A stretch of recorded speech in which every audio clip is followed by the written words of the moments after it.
Detrás de los azulejos más finos de Puebla, Sebastián encontró lo que nadie debía encontrar: un caballito de madera, ropita de bebé y un certificado de nacimiento que lo cambiaría todo. Rafael Aurelio Montemayor, hijo legítimo, sordomudo de nacimiento. El heredero de los Montemayor no había muerto al nacer. Llevaba 40 años viviendo como sirviente, en su propia casa. Te damos la bienvenida a este rincón bañado por la luz dorada del sol, un lugar de belleza eterna donde, sin embargo, cada sombra esconde un secreto y susurra una verdad. Aquí, los héroes no llevan placa, son panaderos, sastres y jardineros, gente humilde que ve las verdades que los poderosos intentan ocultar. Prepárate para historias de pasión, secretos de familia y justicia silenciosa.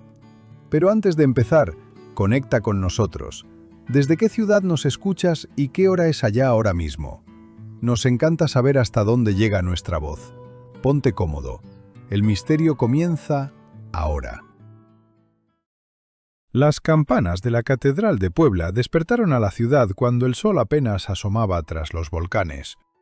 Eran las 6 de la mañana de un jueves de marzo de 1926, y el cielo se teñía de ese naranja profundo que solo existe en el altiplano mexicano. Ese color que los antiguos artesanos intentaron capturar en el barro cocido sin jamás lograrlo del todo.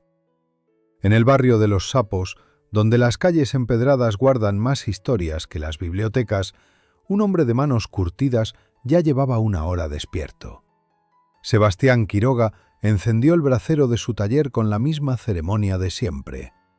Primero el ocote, luego la leña de encino, después el soplo paciente hasta que la llama cobrara vida propia.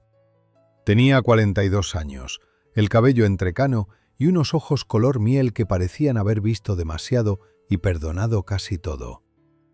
«Buenos días, Esperanza», murmuró hacia el pequeño altar donde una fotografía sepia mostraba a una mujer joven de sonrisa tímida. 8 años llevaba hablándole cada mañana. 8 años desde que la fiebre puerperal se la llevó junto con el bebé que nunca llegó a respirar. Los vecinos decían que Sebastián Quiroga era un hombre ocupado, siempre trabajando, siempre con un encargo pendiente. Solo él sabía que ese trabajo incesante era el único muro que lo separaba del abismo de la soledad. El taller olía a barro húmedo y a los pigmentos minerales que el maestro azulejero guardaba en frascos de vidrio etiquetados con su letra menuda. Azul cobalto de Tasco, amarillo de antimonio, verde de óxido de cobre. Cada color, una historia. Cada azulejo que salía de sus manos, un fragmento de eternidad. «¡Sebastián! ¡Sebastián!». La voz de doña Remedios atravesó la ventana como un cuchillo. La dueña de la mercería de enfrente era el periódico viviente del barrio, y a esa hora solo podía significar una cosa: chisme fresco. «Ya voy, doña Reme, ya voy». Sebastián se limpió las manos en el mandil de cuero y salió al umbral.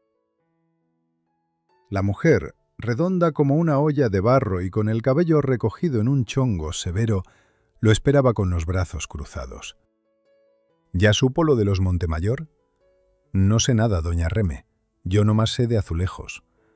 «Ay, Sebastián, usted siempre haciéndose el desentendido».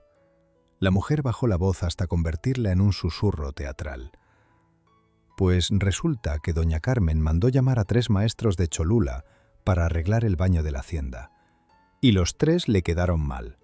Que uno dejó las piezas chuevas, que otro mezcló mal los colores, que el tercero ni se presentó. Qué lástima por ella». «¿Lástima? Oportunidad, Sebastián. Usted es el mejor azulejero de Puebla, todo mundo lo sabe. Si doña Carmen lo contrata, imagínese, trabajar en la hacienda de los Montemayor. Eso es como que lo bendiga el mismísimo arzobispo». Sebastián sonrió apenas, esa sonrisa suya que nunca revelaba lo que pensaba. «Los Montemayor contratan gente de abolengo, doña Reme. Yo soy hijo de alfarero y nieto de alfarero». «Pero tiene manos de ángel, muchacho. Y en estos tiempos, después de todo lo que pasó con la revolución, hasta los condes tienen que conformarse con lo que hay». La mujer se alejó contoneándose, satisfecha de haber cumplido su misión informativa. Sebastián regresó a su taller pensativo. Los Montemayor. Había escuchado historias sobre esa familia desde niño. La hacienda más antigua de la región, los azulejos de Talavera más finos que existían en toda la Nueva España, un linaje que se remontaba a los tiempos del virreinato. Y también había escuchado otras cosas, susurros sobre doña Carmen, la esposa, que nunca salía de casa y vivía entre sombras, rumores sobre don Aurelio, el patriarca, cuya sola mirada hacía temblar a los peones. La tragedia del primogénito que nació muerto, el golpe del que la familia nunca se recuperó. Sebastián sacudió la cabeza. Los chismes eran para las merceras, no para los artesanos. Tomó un azulejo a medio terminar y lo examinó a contraluz. Era una pieza de reposición para la iglesia de Santo Domingo. Un querubín con alas desplegadas sobre fondo azul añil. Le faltaba definir los rizos del cabello, ese detalle diminuto que separaba el trabajo correcto del trabajo magistral. Hundió el pincel más fino en el pigmento blanco y comenzó a trazar. Una línea, otra. El mundo se redujo a ese cuadrado de barro, a ese rostro de ángel que iba cobrando vida bajo sus dedos. ¿Don Sebastián Quiroga? La voz lo sobresaltó. En el umbral del taller había una mujer de unos 50 años, vestida con el uniforme negro de las cocineras de casas grandes. Tenía el rostro amable y los ojos cansados de quien ha servido toda su vida. ¿Servidor? Me llamo Rosario. Vengo de parte de doña Carmen de Montemayor. Sebastián dejó el pincel con cuidado. Pase usted, por favor. ¿Gusta un café? No, gracias. La señora me envía porque necesita un maestro azulejero urgentemente. El baño principal de la hacienda tiene los azulejos muy dañados. Se están cayendo a pedazos. Ella ha oído que usted es el mejor de Puebla. Hay muchos buenos maestros en esta ciudad. Ya probamos con 3. Ninguno entendió lo que la señora necesita. Ella... Rosario dudó. Ella es muy especial con ese baño. Dice que fue el último proyecto que supervisó su suegra antes de morir. Necesita a alguien que restaure, no que reemplace. ¿Me explico? Sebastián asintió lentamente. Restaurar era un arte distinto a crear. Requería humildad para someterse al diseño ajeno, paciencia para encontrar los pigmentos exactos y respeto por las manos que habían trabajado antes. Tendría que ver el trabajo primero. La señora lo espera mañana a las 9. ¿Le parece bien? Ahí estaré. Rosario sonrió por primera vez y su rostro se iluminó como un azulejo recién horneado. Gracias, don Sebastián. La señora va a ponerse muy contenta. Cuando la cocinera se marchó, Sebastián se quedó mirando la calle por donde había desaparecido. Algo en aquella mujer le había producido una impresión extraña. Había hablado de doña Carmen con una mezcla de cariño y preocupación que iba más allá del simple servicio. Pero esas eran cavilaciones inútiles. Él era azulejero, no adivino. Regresó al querubín y terminó los rizos del cabello. Afuera, Puebla despertaba por completo. Los pregoneros cantaban sus mercancías, las campanas llamaban a misa de 8, el aroma del pan recién horneado se mezclaba con el del carbón y el chocolate caliente. Un día más en la ciudad de Los Ángeles, un día como cualquier otro.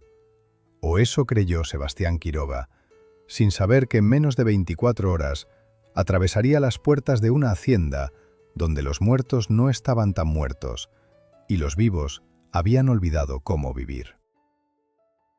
Esa noche, antes de dormir, Sebastián preparó sus herramientas con el cuidado de un cirujano. Las espátulas de diferentes tamaños, los cinceles de punta fina, el nivel de burbuja que había pertenecido a su padre. Cada instrumento tenía su lugar en el morral de cuero. «Mañana voy a ver a los Montemayor», le dijo la fotografía de Esperanza. «Dicen que son gente difícil, pero los azulejos no mienten, mi vida. Los azulejos siempre me dicen la verdad». Apagó la vela y se dejó llevar por el sueño, mientras afuera las estrellas brillaban sobre Puebla, con la misma luz que habían tenido 400 años atrás, cuando los primeros maestros azulejeros llegaron de España para fundar una tradición que ninguna revolución podría destruir. 3 días llevaba Sebastián trabajando en el baño de la hacienda Montemayor, y cada mañana descubría algo nuevo que lo perturbaba.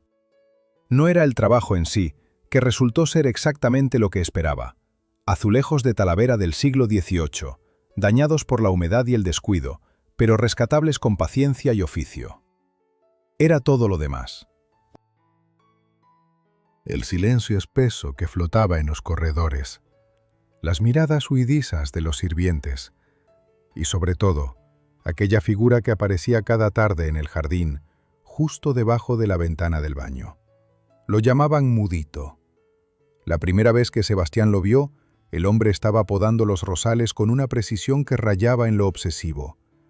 Cada corte medido, cada rama evaluada antes de caer.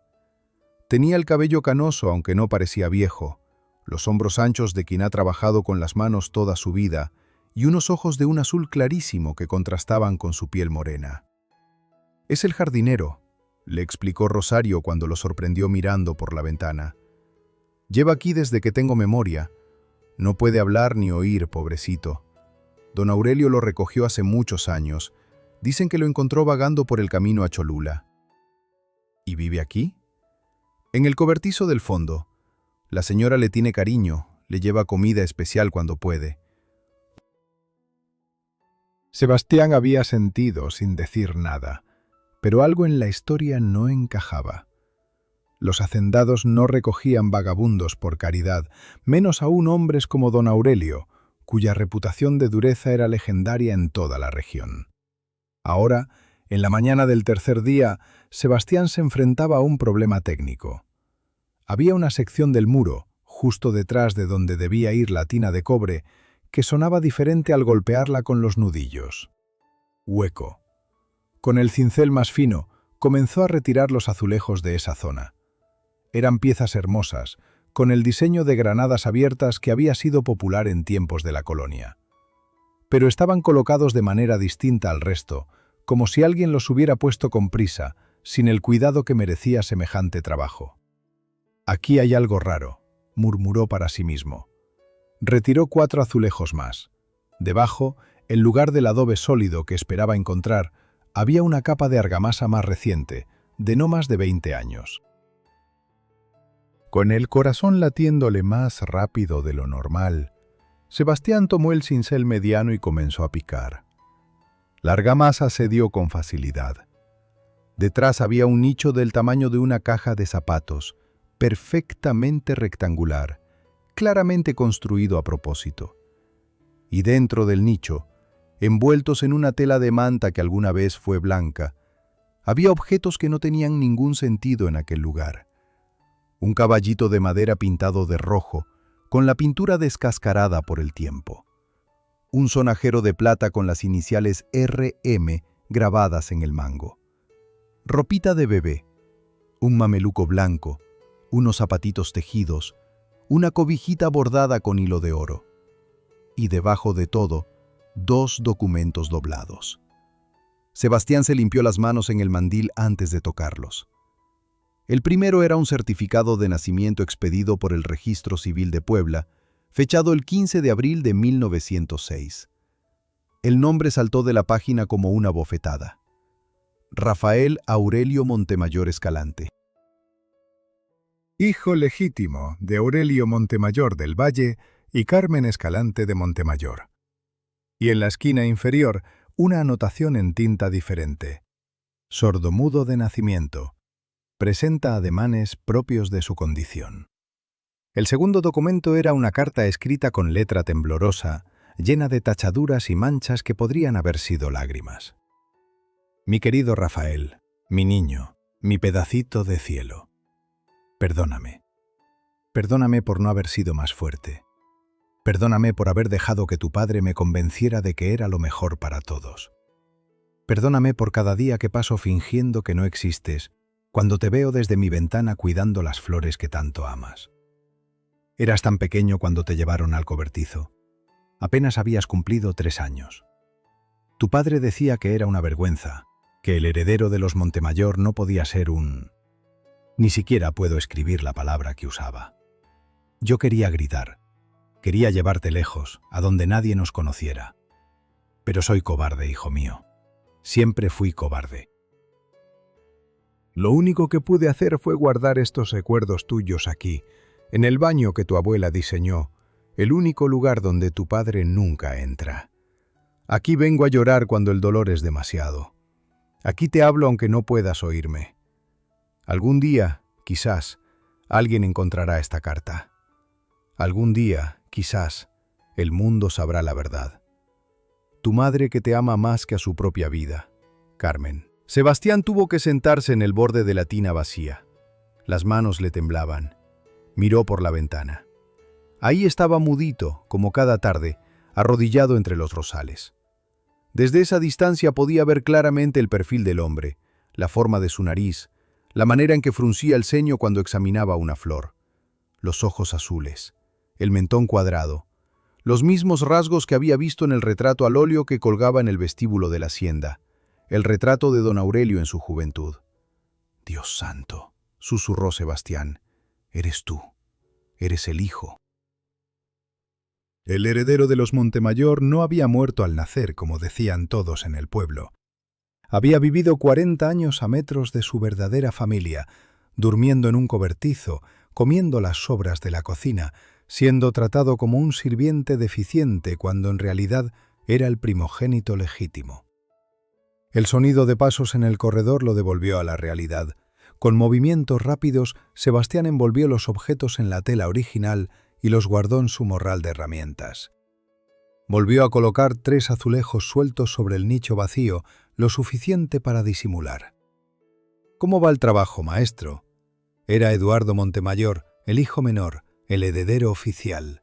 Un hombre de 32 años, bien vestido, con ese aire de superioridad que dan las cosas no ganadas. Sebastián lo había conocido el primer día, abogado, vanidoso, pero no cruel. Simplemente ignorante de la verdad que se escondía en su propia casa. «Avanzando, señor. Los azulejos son muy finos, hay que tratarlos con cuidado». Mi abuela tenía buen gusto. Lástima que esta casa se esté cayendo a pedazos. Nada que no pueda arreglarse con tiempo y paciencia. Eduardo asintió distraídamente. Sus ojos recorrieron el baño sin ver realmente nada. Mi madre pregunta si necesita algo. Está muy pendiente de este proyecto. Solo silencio para trabajar, señor. Y quizás un poco más de luz. Se lo diré. El abogado se marchó con el mismo aire ausente con que había llegado.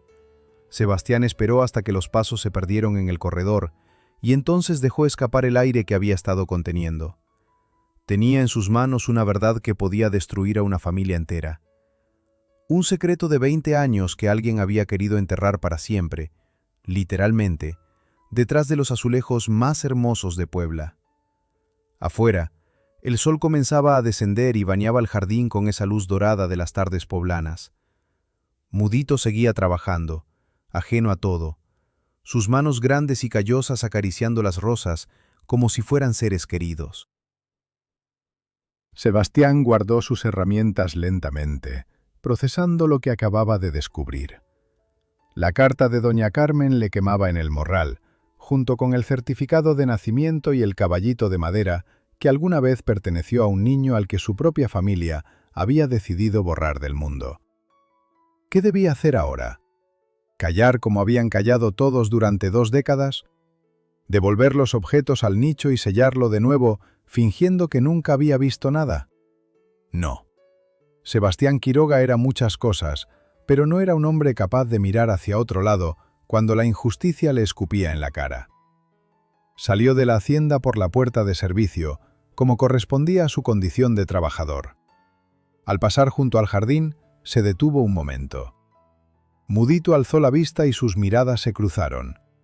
Por primera vez, Sebastián no vio a un pobre demente recogido por caridad. Vio a Rafael Aurelio Montemayor Escalante, primogénito y heredero legítimo, prisionero en su propia tierra.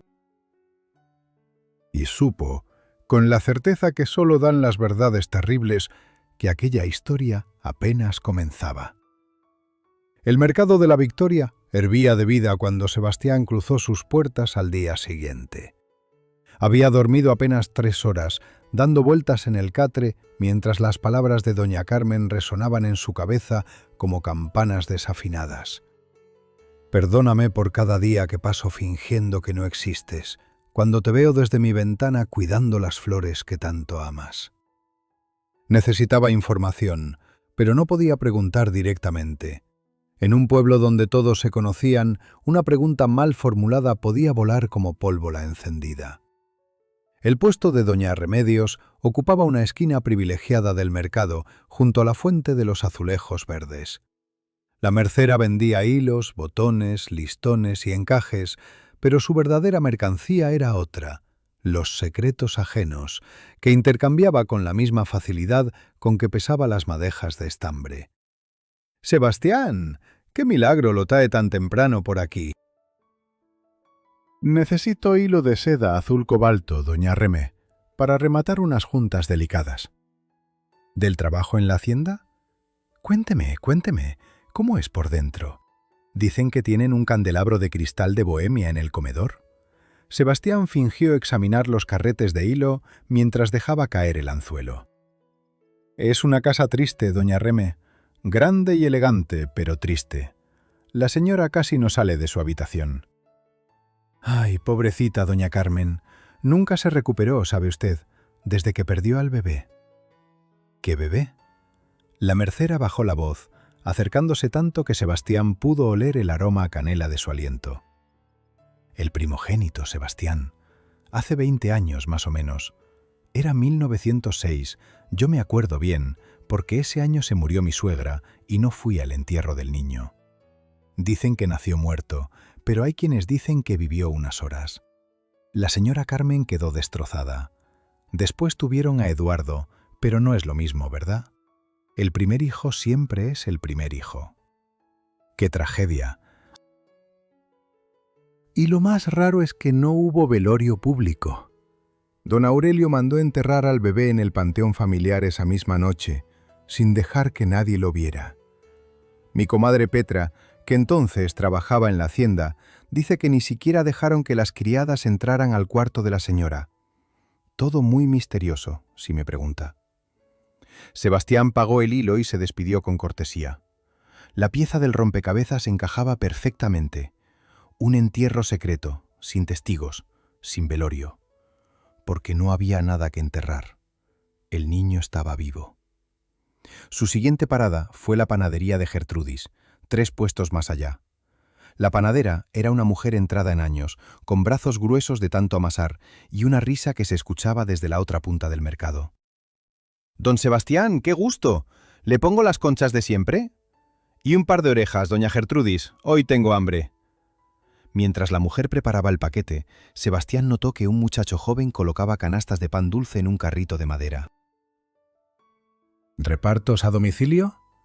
«Sí, señor, a las casas grandes del centro y algunas haciendas». «¿También a los Montemayor?». Gertrudis intervino, enjugándose las manos en el delantal. «A ellos no. Don Aurelio tiene panadero propio, pero mi difunto esposo, que en paz descanse, les llevaba pan cuando yo era jovencita. Me contaba cosas de esa familia que usted no creería». «¿Cómo qué?». «Como que un día llegó a entregar el pan y encontró a don Aurelio gritándole a un jardinero nuevo. Un muchacho que no hablaba, el pobre. Le gritaba como si el sordo fuera él y no el otro. Mi marido nunca entendió por qué don Aurelio tenía tanta rabia contra ese infeliz, si ni siquiera podía contestarle». «¿Y cuándo fue eso?».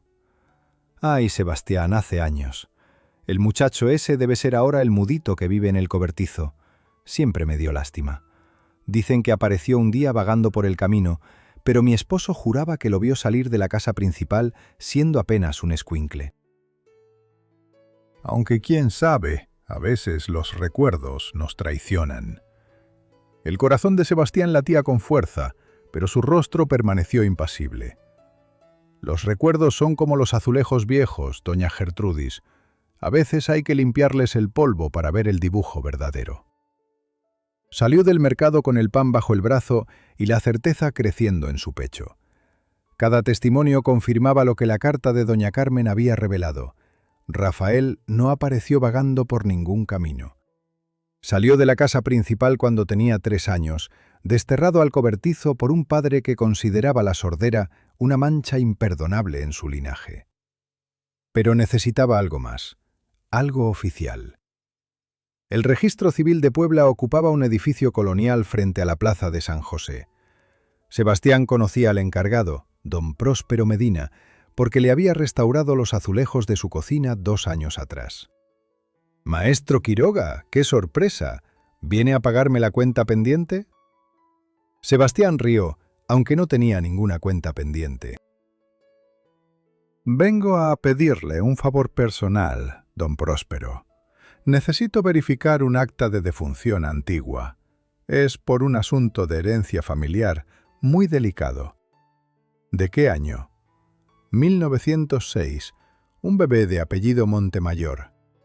El rostro del funcionario se tensó casi imperceptiblemente. Los Montemayor. Eso es información delicada, Sebastián. Lo sé, pero usted sabe que soy discreto, más callado que una tumba. Don Próspero lo estudió durante un momento eterno. Finalmente suspiró y se levantó de su escritorio. «Espéreme aquí». Regresó 15 minutos después con un libro de registros empolvado. Lo abrió en una página marcada con un listón rojo. Aquí está. Rafael Aurelio Montemayor Escalante. Acta de defunción fechada el 17 de abril de 1906. Causa de muerte: paro cardiorrespiratorio durante el parto. Firmada por el doctor Venustiano Robles, que también ya murió. Sebastián examinó el documento. La letra era diferente al resto de las actas de esa página. Más elaborada, como si alguien hubiera querido darle un aire de oficialidad que las otras no tenían. Y había algo más. Don Próspero, ¿no le parece raro que diga «durante el parto» si el acta está fechada 2 días después del nacimiento? El funcionario palideció. «Yo no noté nada, Sebastián, y usted tampoco. ¿Entendido?» «Entendido». Salió del registro civil con más preguntas que respuestas, pero también con una certeza. El acta de defunción era falsa. Alguien, probablemente don Aurelio, había pagado para que se creara un documento que borraba a su hijo del mundo de los vivos. Esa noche, solo en su taller, Sebastián extendió sobre la mesa los objetos encontrados en el nicho.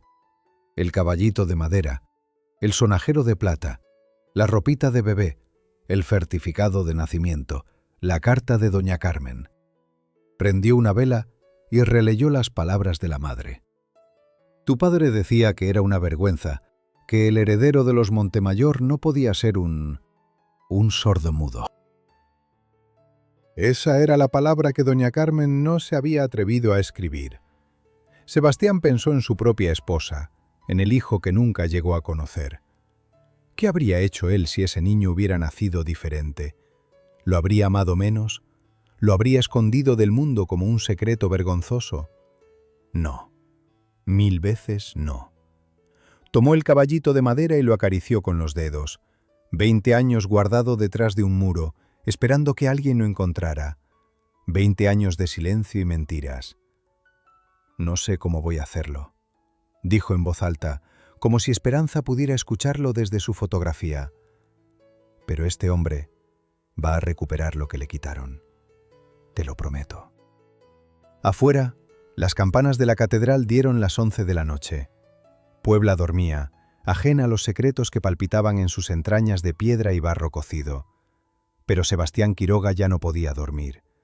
No hasta que la verdad saliera a la luz, aunque para ello tuviera que romper los azulejos más finos de la ciudad.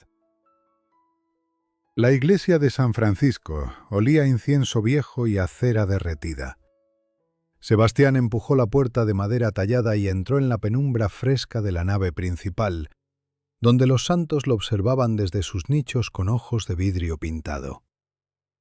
Había pasado una semana desde el descubrimiento del nicho.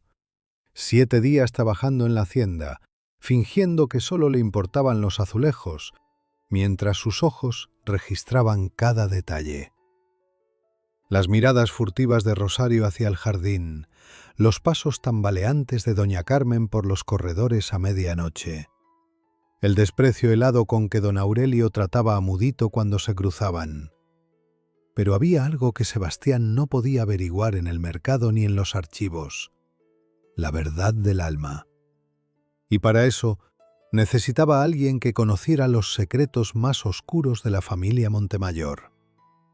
El padre Ignacio Bermúdez llevaba 50 años sirviendo en aquella parroquia. Lo había bautizado a él, a su padre y probablemente a su abuelo. Era un hombre de 70 años, con el cabello completamente blanco y las manos temblorosas de quien ha dado demasiadas absoluciones. «Sebastián Quiroga», dijo el sacerdote desde el confesionario cuando lo vio acercarse. «Hacía meses que no venías a visitarme». «He estado ocupado, padre». «Siempre estás ocupado. Pero hoy no vienes a confesarte, ¿verdad? Tienes cara de quien busca respuestas, no perdón». Sebastián se sentó en el banco más cercano al confesionario. La luz de las velas proyectaba sombras danzantes sobre los muros encalados. «Estoy trabajando en la hacienda de los Montemayor». «Lo sé, todo el pueblo lo sabe». «Padre, necesito preguntarle algo delicado». El anciano salió del confesionario y se sentó junto a Sebastián. Sus ojos, hundidos en un rostro surcado de arrugas, brillaban con una inteligencia que los años no habían mermado. «Pregunta, hijo, aunque no te prometo responder. ¿Usted bautizó al primer hijo de don Aurelio y doña Carmen?» El silencio que siguió fue tan denso que Sebastián pudo escuchar el crepitar de las velas. «¿Por qué quieres saber eso?» «Porque encontré algo en la hacienda, algo que me ha quitado el sueño». El padre Ignacio cerró los ojos. Cuando los abrió de nuevo, parecía haber envejecido 10 años. «Hay cosas, Sebastián, que un sacerdote no puede revelar. El secreto de confesión es sagrado. Romperlo significaría condenar mi alma». «No le pido que rompa ningún secreto, padre, solo que me ayude a entender». «¿Entender qué? ¿Por qué un hombre escondería a su propio hijo durante 20 años? ¿Por qué lo condenaría a vivir como un animal en un cobertizo? ¿Por qué lo borraría del mundo como si nunca hubiera existido?» El sacerdote se levantó con dificultad y caminó hacia el altar mayor. Sebastián lo siguió. Frente a ellos, un Cristo de madera policromada extendía los brazos en un gesto de eterno sufrimiento. «Hay pecados, Sebastián, que no se cometen con las manos, se cometen con el silencio, con la cobardía.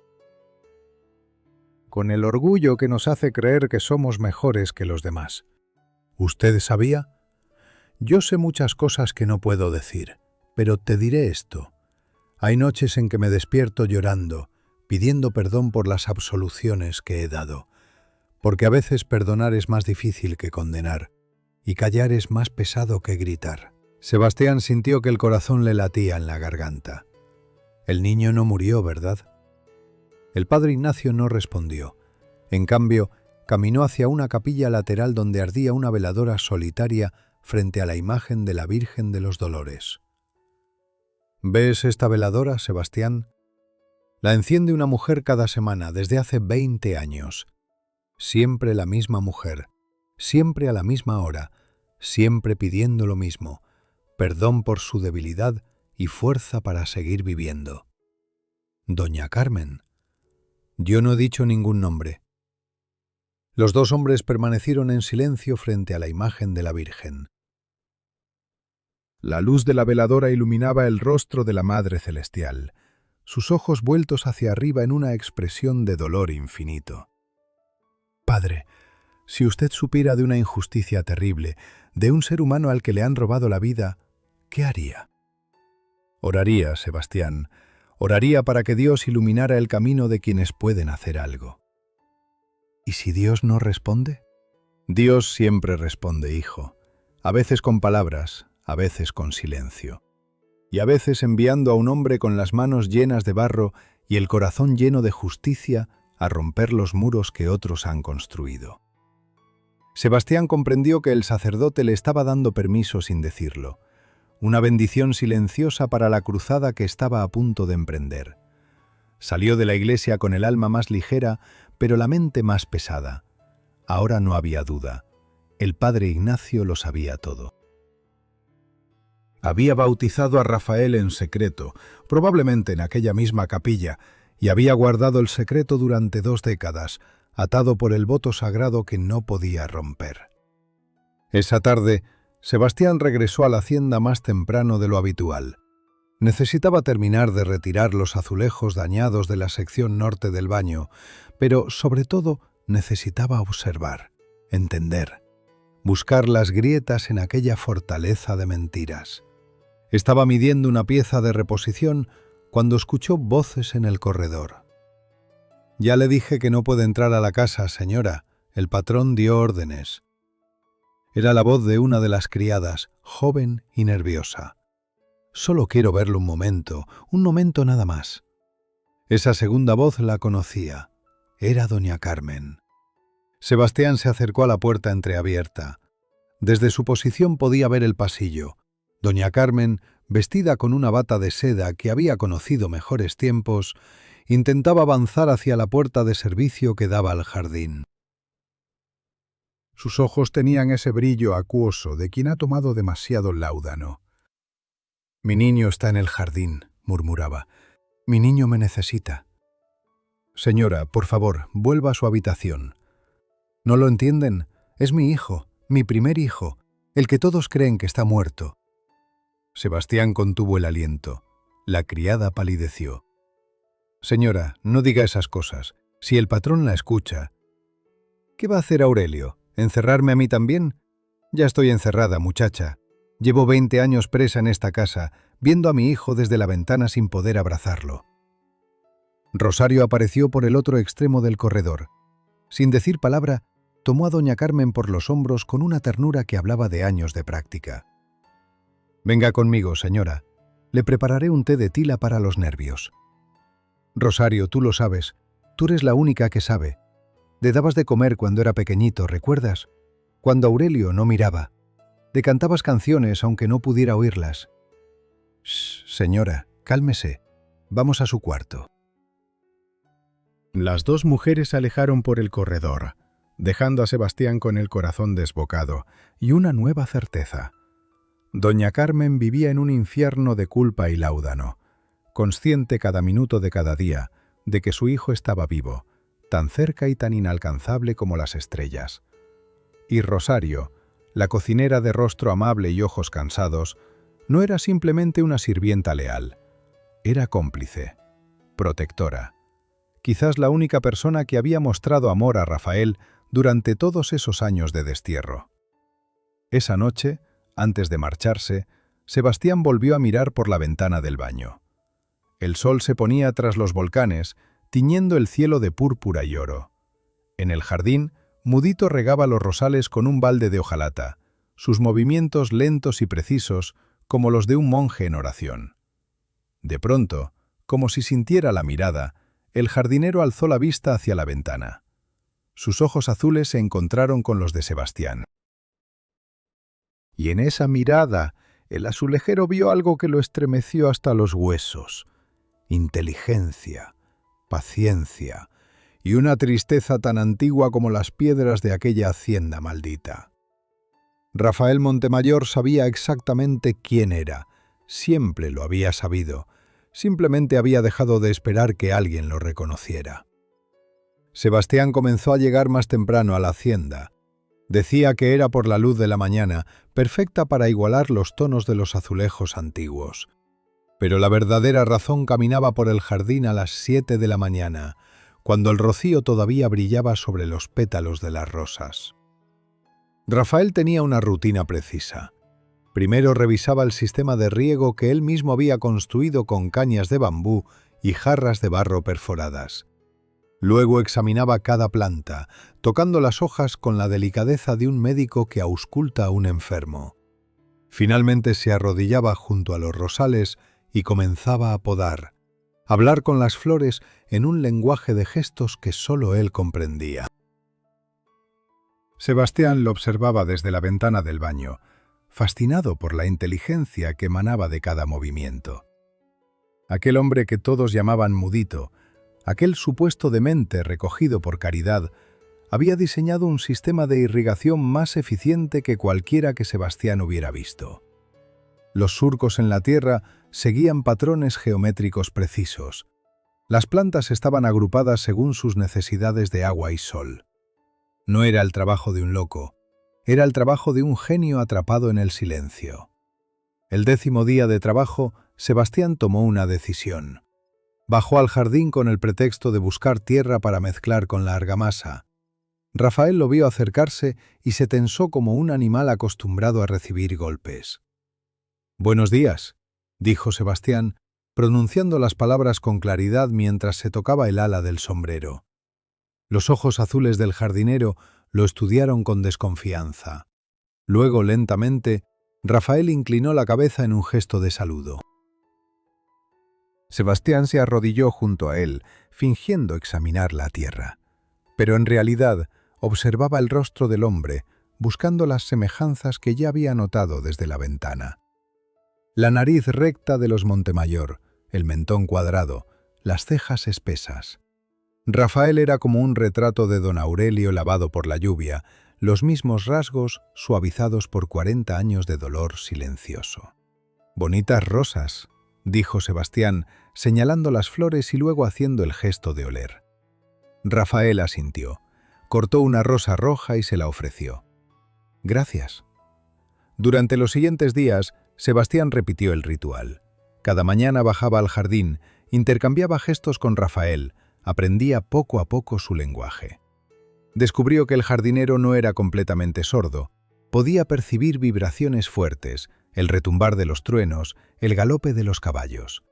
Y aunque no podía hablar, se comunicaba con una elocuencia extraordinaria a través de las manos, el rostro, los ojos. Pero lo más importante que descubrió Sebastián fue que Rafael sabía leer los labios. Lo comprobó un mediodía, cuando estaba conversando con Rosario cerca del pozo. Hablaban de cosas triviales, del calor que hacía, de las lluvias que no llegaban. Pero en un momento, Sebastián mencionó el nombre de doña Carmen y los ojos de Rafael, que estaba a 20 pasos de distancia, se volvieron instantáneamente hacia ellos. El jardinero no solo entendía, estaba atento a todo lo que pasaba a su alrededor. Había aprendido a leer el mundo en silencio, como un prisionero que estudia los hábitos de sus carceleros esperando el momento de escapar. Fue la pequeña Consuelo quien rompió la barrera final. La hija de Eduardo tenía 10 años y la curiosidad insaciable de los niños que aún no han aprendido a temer. Visitaba la hacienda cada domingo para almorzar con sus abuelos y mientras los adultos discutían sobre política y negocios, ella escapaba al jardín para jugar con Mudito. «¿Usted conoce a Mudito, señor azulejero?», le preguntó un domingo asomándose por la ventana del baño. «Lo he visto trabajar, parece un buen hombre». «Es el mejor. Me enseña los nombres de las flores con las manos y dibuja caballos en la tierra para mí. ¿Sabía que los caballos eran sus favoritos cuando era niño?». Sebastián dejó de trabajar. «¿Quién te dijo eso?». «Nadie, él me lo contó. Bueno, no contó como usted y yo, pero me mostró». Señaló un caballo del establo y luego se señaló a sí mismo y luego hizo como si fuera chiquito. Y se puso triste. Creo que de niño tenía un caballito de juguete y lo perdió. El corazón de Sebastián dio un vuelco. «Consuelo, ¿puedes llevarme con él? Quiero mostrarle algo». La niña lo guió por el sendero de grava hasta el rincón donde Rafael organizaba sus herramientas de jardinería.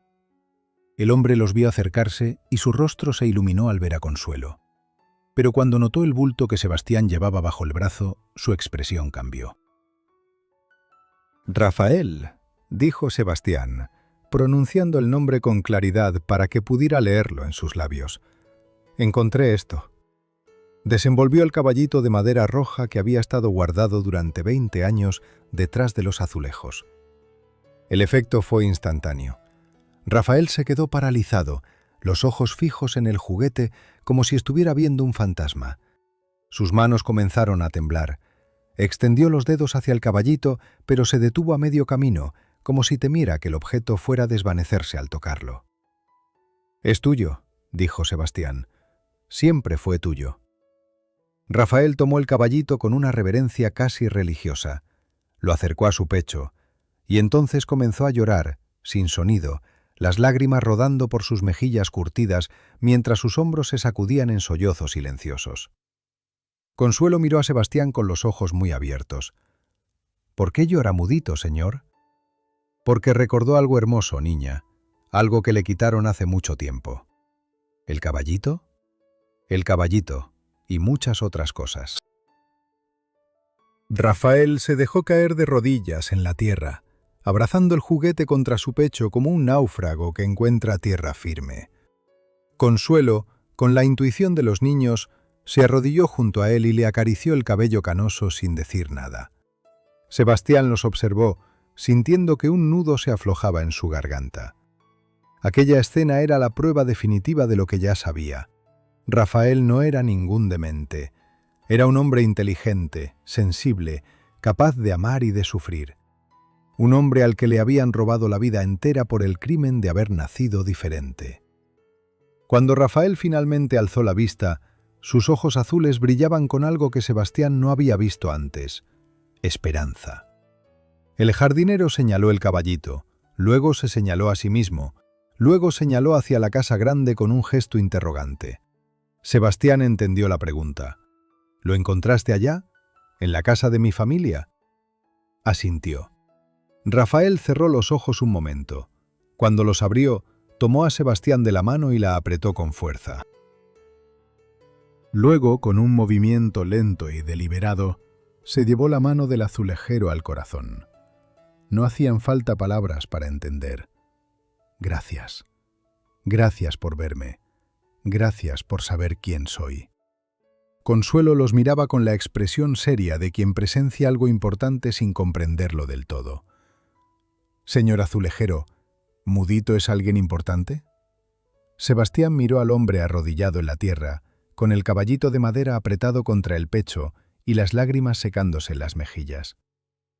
«Sí, Consuelo, es alguien muy importante. Más importante de lo que cualquiera en esta casa puede imaginar». La niña asintió, satisfecha con la respuesta. Luego tomó la mano de Rafael y tiró de él para que se levantara. «Ven, Mudito, vamos a regar las gardenias, y esta vez me vas a enseñar cómo se dice jardín con las manos». Los dos se alejaron por el sendero, la niña parloteando sin cesar, mientras el hombre la escuchaba con los ojos, sonriendo por primera vez desde que Sebastián lo conocía. El azulejero se quedó solo en el jardín, sintiendo el peso de lo que acababa de hacer. Había cruzado una línea invisible. Ya no era un simple trabajador que había encontrado un secreto incómodo. Ahora era cómplice, testigo. Y pronto, muy pronto, tendría que decidir qué hacer con la verdad que cargaba sobre los hombros como una losa de cantera. El despacho del licenciado Porfirio García olía a tabaco rancio y a pergaminos viejos. Las paredes estaban cubiertas de estantes repletos de legajos amarillentos, expedientes que guardaban los secretos de todas las familias respetables de Puebla. El notario, un hombre calvo y menudo con anteojos de carey, recibió a Sebastián con la cortesía fría de quien está acostumbrado a tratar con gente de clase inferior. «Maestro Quiroga, qué sorpresa. ¿En qué puedo servirle?» «Vengo a actualizar mi testamento, licenciado. Soy viudo y no tengo herederos directos. Quiero asegurarme de que mi taller y mis herramientas queden en buenas manos cuando yo falte». El notario arqueó las cejas. No era común que un artesano se preocupara por esas formalidades legales, pero el dinero era dinero. «Tome asiento, por favor. ¿Tiene algún familiar a quien desee beneficiar?» «Tengo un sobrino en Cholula, pero antes de decidir quisiera entender mejor cómo funcionan estas cosas. He escuchado historias de herencias disputadas, de testamentos que aparecen años después y cambian todo». Porfirio García se reclinó en su silla con aire de suficiencia. «Ah, eso es más común de lo que usted cree. La gente no comprende la importancia de un testamento bien redactado. He visto fortunas enteras destruidas por una cláusula ambigua o por un documento perdido. ¿Y eso pasa incluso con las familias importantes? Especialmente con las familias importantes. Mientras más dinero hay, más complicaciones surgen.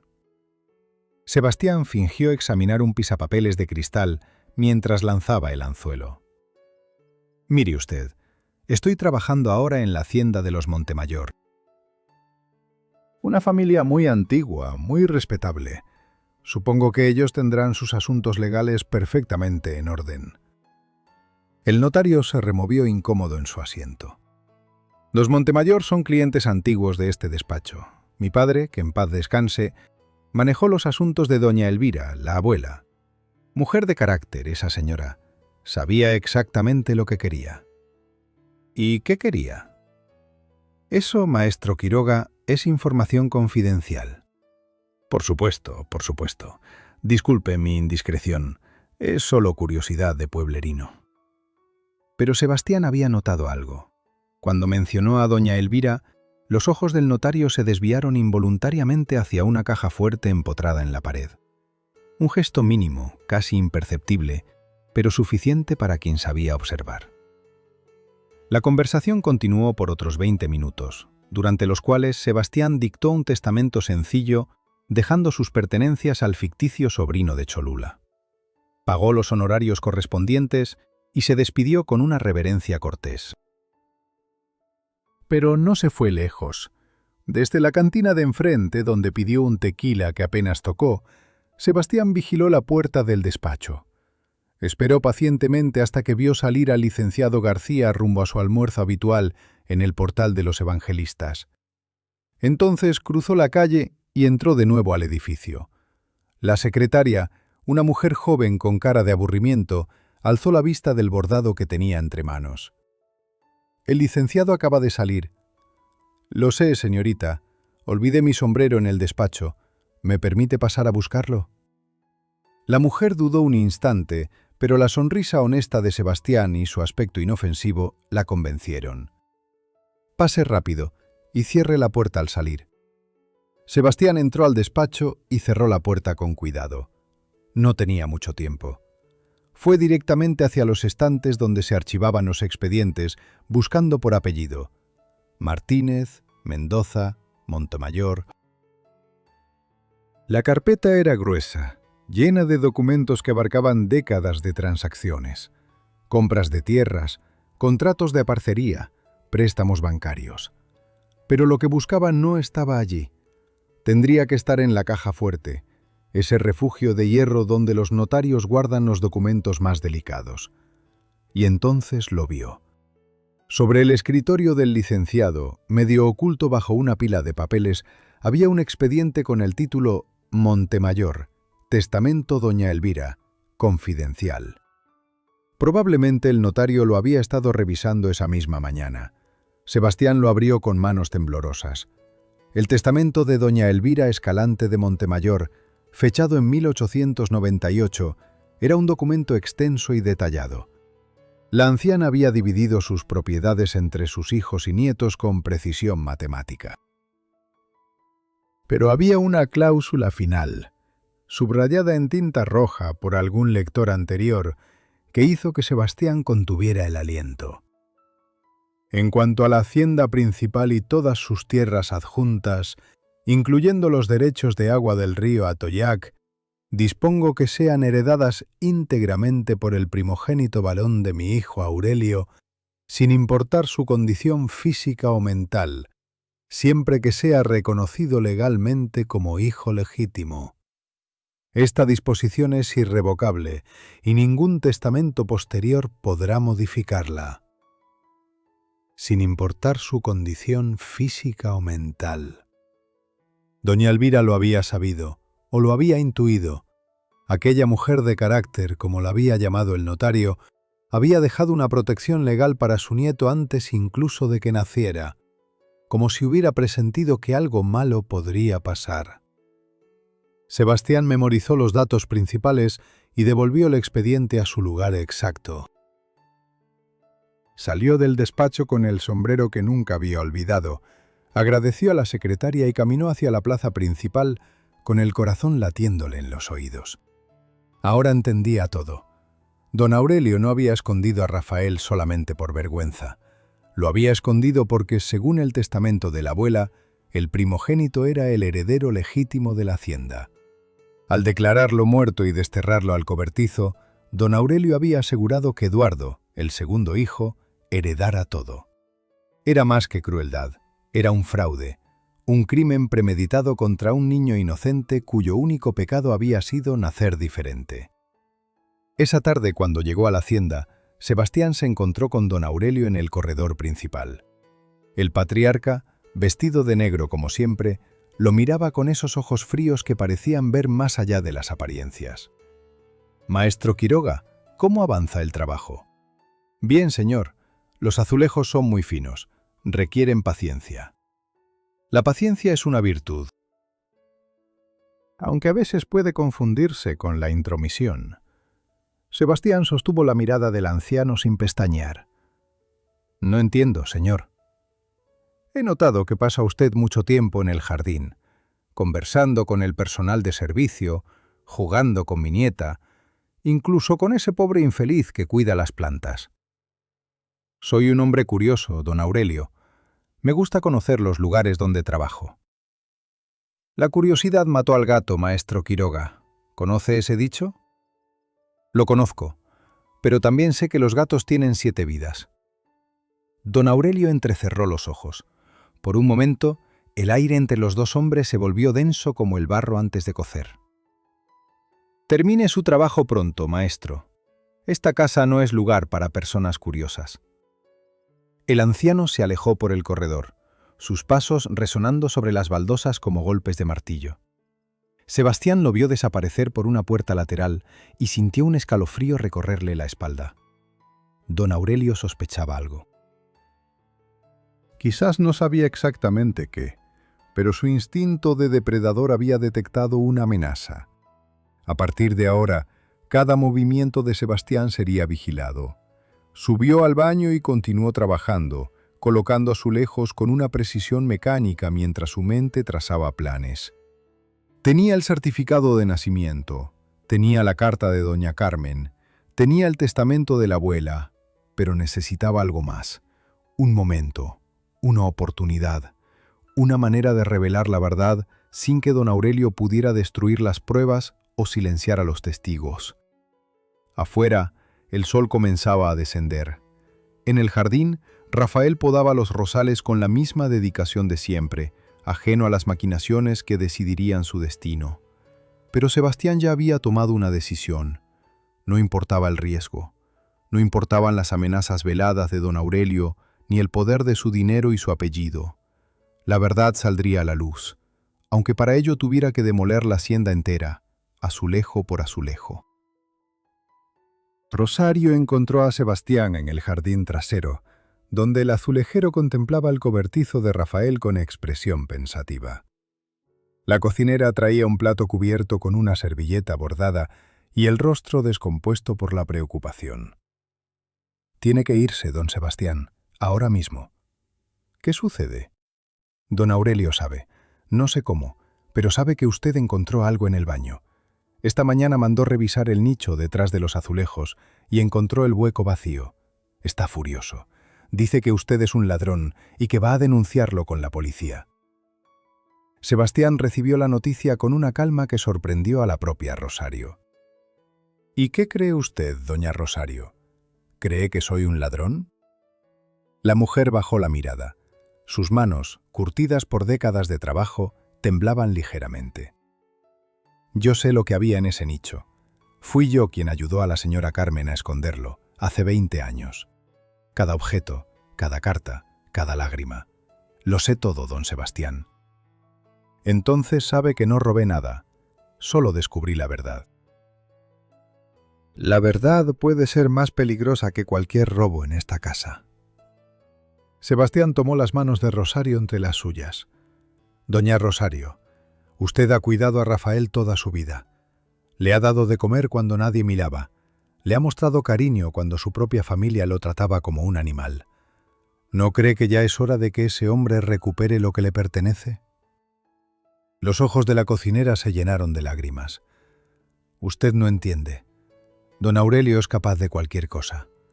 Cuando Rafael cumplió 3 años y empezaron a notar que no hablaba ni respondía a los sonidos, el patrón quiso mandarlo a un manicomio de la capital. Fue la señora Carmen quien lo impidió, amenazando con quitarse la vida. Llegaron a un acuerdo terrible. El niño se quedaría en la hacienda, pero como sirviente, sin nombre, sin derechos, invisible para el mundo. Eso se acabó, doña Rosario. Esta noche se acabó. La mujer lo miró con una mezcla de terror y esperanza. ¿Qué va a hacer? Lo que debió hacerse hace 20 años. Voy a presentar a Rafael ante su familia, ante todos. Rosario abrió la boca para protestar, pero Sebastián ya caminaba hacia la casa principal con paso decidido. Era domingo. Como cada domingo, Eduardo había traído a su hija Consuelo para el almuerzo familiar. El comedor de la hacienda resplandecía con la vajilla de porcelana y los candelabros de plata que habían sobrevivido a la revolución. Don Aurelio presidía la mesa con su habitual severidad. Doña Carmen, más pálida que de costumbre, apenas tocaba la comida. Eduardo hablaba de política mientras su hija se aburría en silencio. Sebastián entró sin ser anunciado. «Buenas tardes». Don Aurelio se levantó de golpe, derramando su copa de vino. «¿Qué hace usted aquí? Le ordené que se marchara de mi propiedad. Tengo algo que mostrarles, algo que les pertenece a todos. Guardias, saquen a este hombre inmediatamente». Pero antes de que nadie pudiera moverse, Sebastián sacó de su morral el certificado de nacimiento y lo colocó sobre la mesa, entre las fuentes de mole y los platos de arroz. Rafael Aurelio Montemayor Escalante, nacido el 15 de abril de 1906, hijo legítimo de Aurelio Montemayor del Valle y Carmen Escalante de Montemayor, primogénito de esta familia. El silencio que siguió fue tan profundo que se podía escuchar el crepitar de las velas. Eduardo tomó el documento con manos temblorosas. «¿Qué es esto? Mi hermano murió al nacer. Toda mi vida me han dicho...» «Le han mentido, don Eduardo. Su hermano está vivo. Ha vivido 40 años en el cobertizo del jardín, trabajando como sirviente en su propia casa». Doña Carmen dejó escapar un gemido. Se llevó las manos al rostro y comenzó a llorar. Ese llanto silencioso de quien ha guardado demasiadas lágrimas durante demasiado tiempo. «¡Mentiras!», rugió don Aurelio. «Este hombre es un embaucador, un ladrón. Ha falsificado documentos para extorsionarnos. Entonces explíquele a su hijo por qué el testamento de doña Elvira especifica que la hacienda debe heredarla el primogénito varón, sin importar su condición física o mental. Explíquele por qué declaró muerto a un niño de 3 días que estaba perfectamente vivo. Explíquele por qué su esposa llora cada noche mirando por la ventana hacia el jardín». Don Aurelio dio un paso hacia Sebastián con los puños apretados. «Voy a destruirlo. Tengo poder suficiente para hacer que desaparezca del mapa». «Quizás, pero antes de eso van a ver algo». Sebastián caminó hacia la puerta de servicio y la abrió de par en par. En el umbral estaba Rafael, traído por Rosario, con el caballito de madera roja todavía apretado contra el pecho. Sus ojos azules recorrieron el comedor hasta posarse en don Aurelio, y en esa mirada había algo que hizo retroceder al viejo patriarca. No era odio, ni rencor, ni sed de venganza. Era reconocimiento. El hijo mirando al padre. Buscando, después de 40 años, una señal de amor que nunca había recibido. «¡Miren!», gritó Consuelo señalando a Rafael. «Tiene los ojos del abuelo, igualitos». Eduardo se levantó lentamente. Caminó hacia Rafael como quien camina en sueños. Los dos hombres se miraron, el heredero oficial y el heredero legítimo, el que lo tuvo todo y el que no tuvo nada. «Es verdad», murmuró Eduardo. «Dios mío, es verdad. Eres mi hermano». Rafael no podía escuchar las palabras, pero leyó los labios de Eduardo, y por primera vez en su vida, alguien de su familia lo llamaba hermano. Sus ojos se llenaron de lágrimas mientras asentía lentamente con la cabeza. Doña Carmen se levantó de la mesa, tambaleándose. Caminó hacia su hijo mayor con los brazos extendidos, sollozando su nombre una y otra vez. Rafael, mi niño, mi Rafael. El encuentro fue como el choque de dos olas. La madre abrazó al hijo que le habían arrancado 40 años atrás, y los dos se fundieron en un abrazo que contenía 2 décadas de dolor, de culpa, de amor silenciado. Don Aurelio observaba la escena con el rostro descompuesto. De pronto, se llevó la mano al pecho y su cara adquirió una palidez cenicienta. No, no puede ser. El viejo patriarca se desplomó sobre la mesa, derribando platos y copas. Eduardo corrió hacia él mientras gritaba que llamaran al médico. La pequeña Consuelo lloraba sin entender qué pasaba. Rosario rezaba en un rincón. Pero en medio del caos, Sebastián observó algo que nadie más vio. Rafael se había separado del abrazo de su madre y miraba a su padre caído. No había alegría en sus ojos, ni satisfacción por la caída del hombre que le había robado la vida. Solo una tristeza infinita, la tristeza de quien comprende que algunas heridas nunca cicatrizan del todo. El azulejero se acercó a él y le tocó el hombro. Rafael lo miró y, con un gesto lento de sus manos, dibujó algo en el aire. Sebastián no conocía el lenguaje de señas, pero entendió perfectamente el mensaje. Gracias. Afuera, las campanas de la catedral comenzaron a tocar las 6 de la tarde. El sol se hundía tras los volcanes, tiñendo el cielo de ese naranja profundo que los antiguos artesanos nunca lograron capturar en el barro. En el comedor de la hacienda Montemayor, una familia rota intentaba reconstruirse sobre los escombros de 40 años de mentiras. Y Sebastián Quiroga, maestro azulejero, supo que su trabajo allí finalmente había terminado.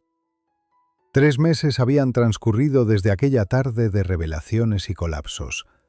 Puebla seguía su ritmo eterno de campanas y pregones, ajena a los terremotos que sacudían las vidas de quienes habitaban sus casonas señoriales. Pero la hacienda Montemayor ya no era la misma. Nunca volvería a serlo.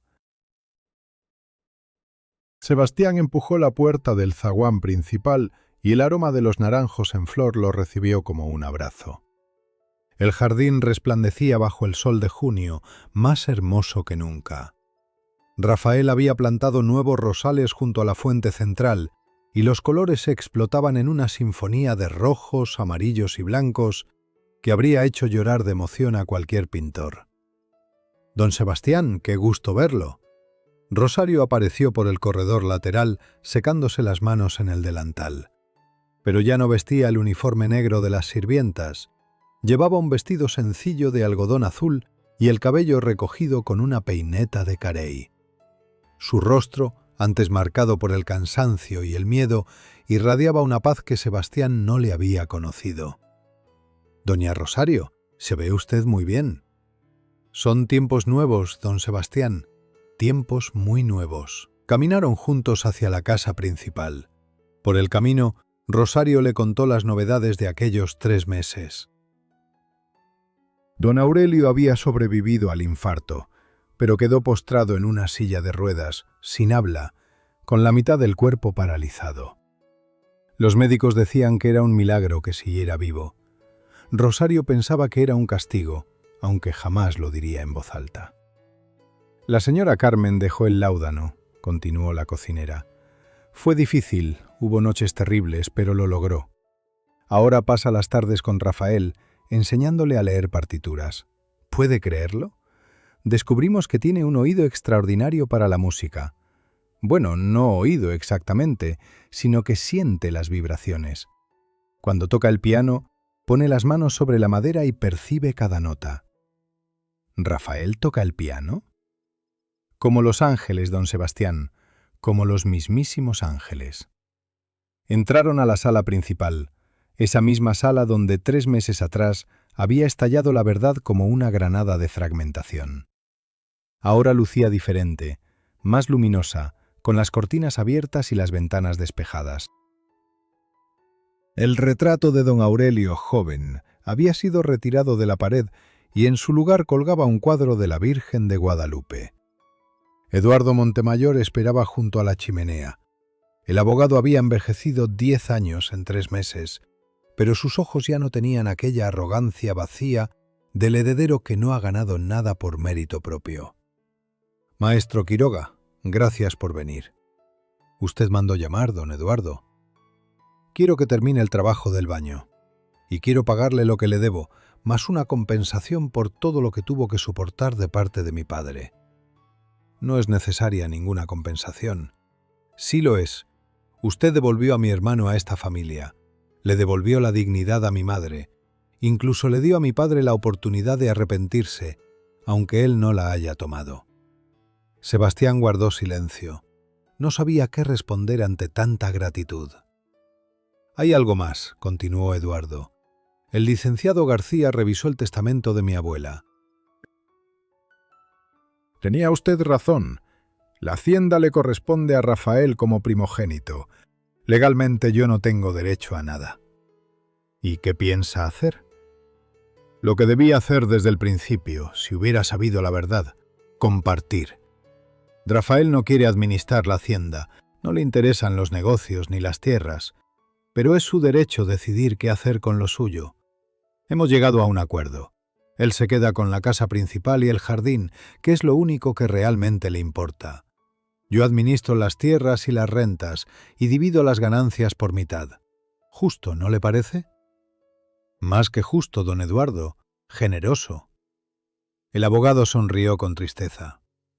Estoy intentando ser el hombre que mi padre nunca fue. No es fácil, pero cada día lo intento un poco más.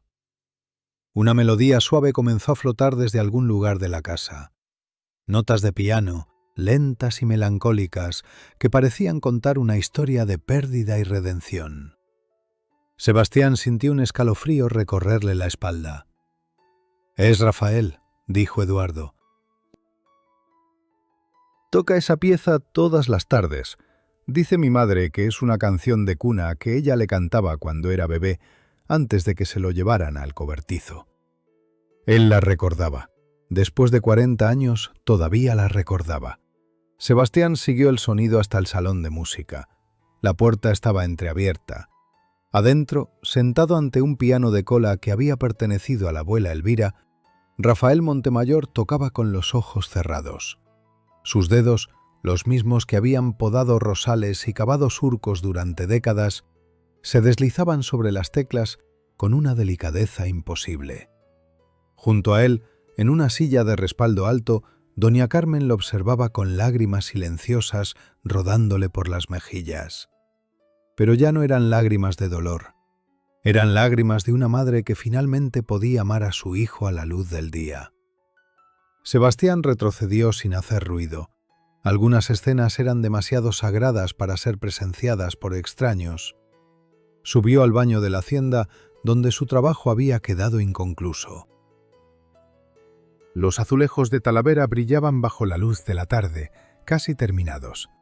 Solo faltaba una sección, el nicho donde había encontrado los recuerdos de Rafael, ahora vacío y abierto como una herida.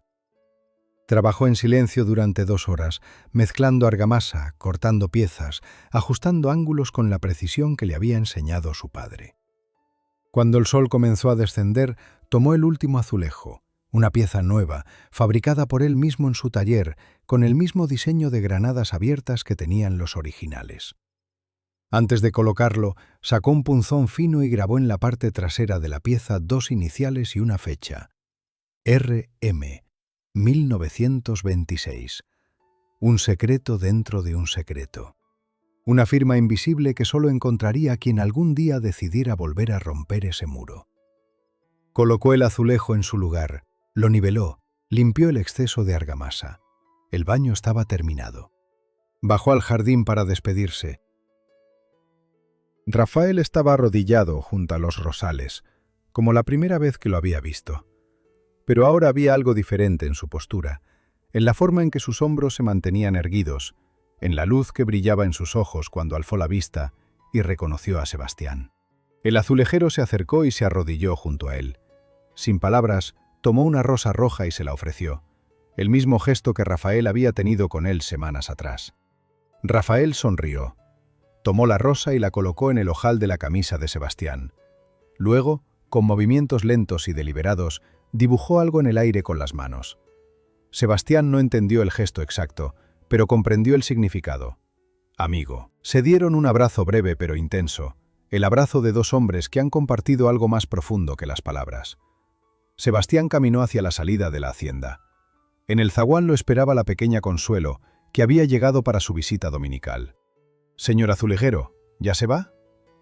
«Ya terminé mi trabajo, niña». «Pero va a volver, ¿verdad? Para ver a mi tío Rafael. Ahora sí puedo llamarlo tío, ¿sabe? Mi papá dice que siempre fue mi tío, solo que nadie me lo había contado. Vendré a visitarlos de vez en cuando, lo prometo». Consuelo sacó algo de su bolsillo, un papel doblado. «Esto es para usted. Lo dibujé yo solita». Sebastián desdobló el papel. Era un dibujo infantil, pero reconocible. Un hombre rodeado de cuadrados de colores, con un halo dorado sobre la cabeza. Debajo, con letra temblorosa, se leía: «El señor que encontró a mi tío». «Gracias, Consuelo. Lo voy a guardar siempre». Salió a la calle empedrada y caminó hacia el poniente, donde el sol se hundía tras los volcanes en una explosión de naranjas y púrpuras. Las campanas de la catedral tocaban el ángelus, y el aroma del pan recién horneado se mezclaba con el perfume de los naranjos en flor. Puebla seguía siendo Puebla, eterna, hermosa, llena de secretos que palpitaban detrás de sus muros de cantera y sus azulejos de Talavera. Pero al menos uno de esos secretos había salido a la luz, y un hombre que había pasado 40 años en las sombras finalmente podía caminar bajo el sol. Sebastián llegó a su taller cuando las primeras estrellas comenzaban a asomarse. Encendió una vela, se sirvió un tequila y alzó la copa hacia la fotografía de Esperanza. «Lo logramos, mi vida. Encontramos al niño perdido». Afuera, la noche envolvía la ciudad de Los Ángeles con su manto de terciopelo negro. Y en algún lugar de la hacienda Montemayor, un hombre de 40 años tocaba el piano para su madre mientras las rosas del jardín perfumaban el aire con la promesa de un nuevo amanecer. Porque hay verdades que no se buscan, sino que no se encuentran. Y hay muros que deben caer, aunque estén hechos de la más fina talavera.